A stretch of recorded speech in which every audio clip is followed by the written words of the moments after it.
Welcome to SentimenTrader.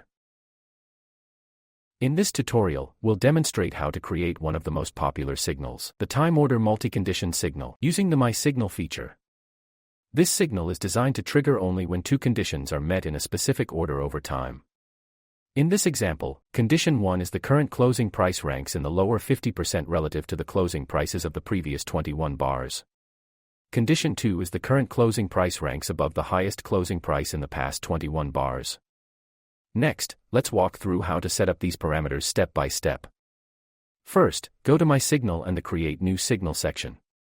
Customize the signal name, symbol, and timeframe as needed, or leave them at their default settings.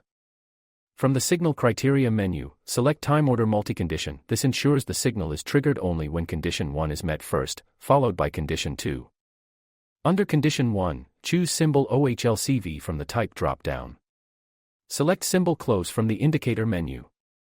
Set the value to 21 bar periods % of previous range less than 50.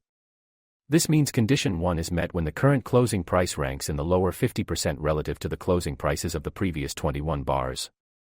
Switch to Condition 2.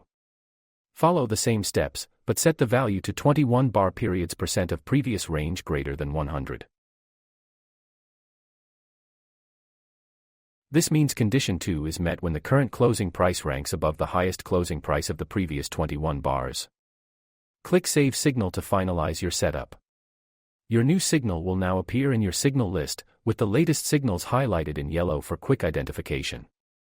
Alternatively, you can quickly create signals directly from Backtest Edge. Go to your Backtest Edge list, select a strategy, and click Add Entry and Exit Criteria to My Signal. This will automatically populate the signal criteria based on your backtest parameters, saving you time and effort. Thanks for watching. If you have any questions or feedback, feel free to reach out to us at admin@SentimentTrader.com.